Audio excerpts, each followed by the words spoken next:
If you're thinking about moving to Tennessee and you're looking for a place with affordable housing, a relaxed lifestyle, and access to the Tennessee River, then Soddy Daisy might be the perfect place for you. Located about 20 to 25 minutes from Chattanooga, Tennessee, Soddy Daisy checks a lot of boxes. And this video will cover all the basics you need to know about living in Soddy Daisy. From the housing market to amenities to things to do outdoors and the economy, we'll cover it all. Before we jump into the video, my name is Andrew. I'm a licensed real estate agent in the Chattanooga, Tennessee area. If you're looking to move to the area or sell your current home in the area, I would love to be of service. My phone number is 423-358-56. You can call or text anytime, and my email will be in the description below and the comments. Okay, let's jump into this video on Soddy Daisy. Over the past couple of years, Soddy Daisy's housing market has been heating up, but it's still well below the Chattanooga average. As of early 2025, the median home sale price in Soddy Daisy was $307,000. Demand in this area and across Chattanooga as a whole is rising, so you're starting to see some new construction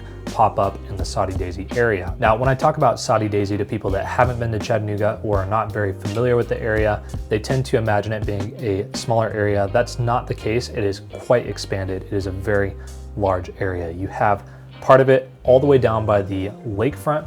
You have part of it all the way down by the Tennessee River, and then it extends way over and up onto Mowbray Mountain. So in terms of pricing and what you can buy in the Soddy Daisy area, a lot of this is going to be driven by location. For instance, if you want a waterfront home, then that's going to cost a lot more than a home tucked back in the woods. If you're looking for a bluff view lot up on Mowbray Mountain, then that's going to cost more as well. So just things to consider if you're thinking about moving to the Soddy Daisy area is it is a very large area. You'll want to consider your commute time to downtown Chattanooga if that's where you plan to work. And just because this area is more affordable in general, it doesn't mean that you're going to get a steal on a lakefront property or on a bluff view property. Let's talk about shopping and amenities in the Soddy Daisy area. Dayton Pike is going to be your main hub for everyday essentials. Off of Dayton Pike, there is a Walmart Supercenter, there is a Food City, and there is a Dollar General, just to name a few of the stores in the area. There are also other commercial stores that support this area, a few fast food restaurants, those sorts of things. So you do have some options in terms of shopping in the Soddy Daisy area. If you're needing more niche items or specific items, you can drive about 15 to 20 minutes over to Hickson.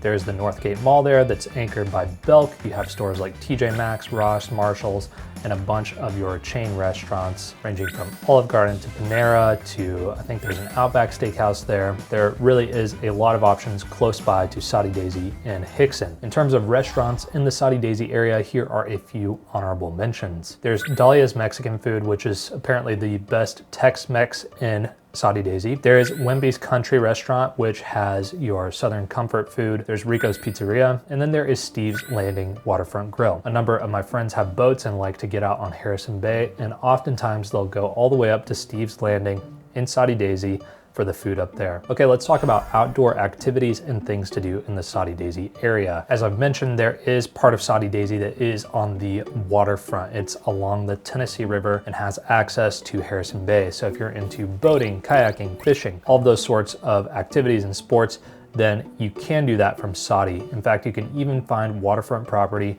with private docks so that you can have quick access to the Tennessee River. Now, if you are on a bit of a budget, there are also marinas where you can store your boat, and there are a few public boat ramps where you can launch your boat into the river.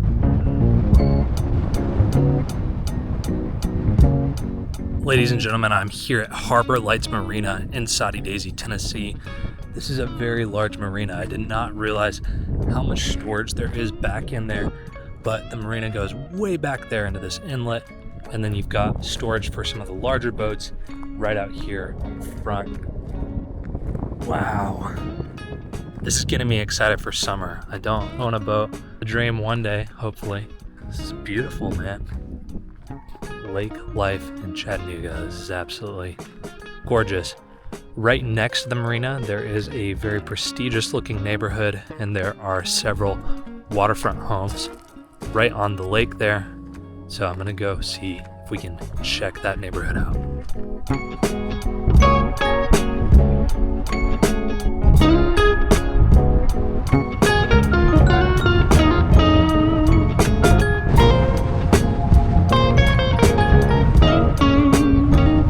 One of my favorite places to go is the Big Soddy Creek Gulf. In fact, this is the main reason that I usually go up to Soddy Daisy, is to go and explore this area. This is a 285-acre wilderness area. There are tons of beautiful waterfalls, and the water up there is weirdly blue. Like, it's very, very clear. A lot of college students will go up there and cliff jump into the pools of water during a hot summer day. I like to take my dog out there and go for a swim in some of the crystal clear pools of water. For more serious hikers, the Cumberland Trail does run through part of Soddy, so you can access the Cumberland Trail there. So if you're looking for something that's a little bit more challenging, involves a little bit more endurance, then the Cumberland Trail could be a good option for you. And for golfers, there is the Montlake Golf Course up on top of the mountain. Now, I have not personally gone and played golf here. There's also rock climbing attached to the golf course, so a bit of a interesting combo there. You can rock climb and play golf all in one facility. It is a public course, so if you've played the course, let me know how it is down in the comments, and maybe I'll go check it out. So if you're into hiking, boating, kayaking, cliff jumping, or just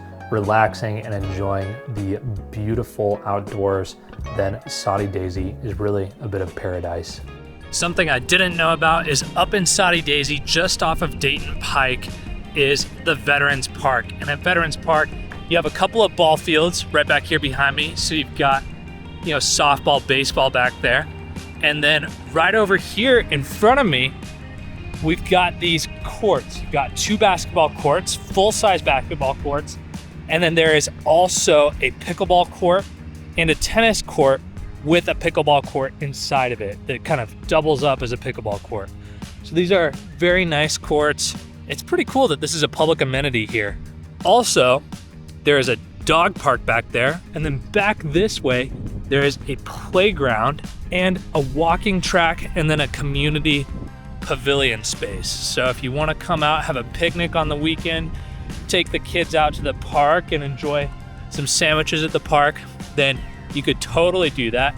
You can come play pickleball with the boys, play basketball, play on the playground, take the dog out. I mean, what a cool space. This is really neat that they have this just right here. Also, we're finally on the cusp of spring, and so you're starting to see some blooms come out. It is absolutely beautiful weather today. Just feel lucky to be out here. They're mowing too. This might be the first mow of the season. You can really smell the green onions. I'm excited to be out here. The vibes are just amazing. So the Veterans Monument back there actually has the names of all the veterans from Soddy Daisy that have died in major wars. And honestly, I just kind of got chills looking at it. Just thinking about the sacrifice that so many people have made for our country, for our freedoms. Cool that there's a park like this in honor of those people, where people can come out and enjoy being American. So I love it. There's also a very small creek running through here. I can imagine being a kid. I don't know, I was the kind of kid growing up that would have been fully submerged in that creek first chance I got. So it's cool to see something like that here. Okay, let's talk about the local economy and job market. Most people that live in the Soddy Daisy area tend to commute to Chattanooga for work. There are a number of key employers in the Chattanooga area. You might be able to find employment in the Soddy Daisy area yourself, but it's much more likely that you'll be commuting to at least Hickson, if not Chattanooga, for work. Some of the key employers are Volkswagen and all the suppliers that support Volkswagen. There is Erlanger and CHI Memorial in terms of healthcare. So if you work in healthcare, those are both very capable hospital systems in the area. There are also a couple of Amazon fulfillment centers. There's one up in Cleveland and there is one in Chattanooga. And then there is also the Tennessee Valley Authority. Now, very near Soddy Daisy, if not in Soddy Daisy, is the Sequoia Nuclear Plant. This is operated by Tennessee Valley Authority. So if you live in Soddy and you want to work locally and you're in that industry, then there's potential that you could get a job there. Depending on where you live in Soddy Daisy, there is going to be a bit of a commute to Chattanooga itself. Your commute could be anywhere from 20 minutes at the very shortest, all the way up to 45 minutes at the longest. Again, this will fluctuate depending on traffic and where you live, but that's roughly what you can expect in terms of commutes from this area. That's it for this video on Soddy Daisy. If you found this useful, then YouTube thinks that you're going to like this video here, so go ahead and check that out. Again, I am a licensed real estate agent and I would love to help you find the perfect home in the Chattanooga, Tennessee area. So if you're looking to buy or sell in the area, you can reach out to me. My phone number is 423 358-5656. You can call or text me anytime and I'll do my best to get back to you as soon as possible. If calling and texting isn't your thing, I'll leave my email address in the description below. Thanks so much for watching, and I hope to see you in the next one.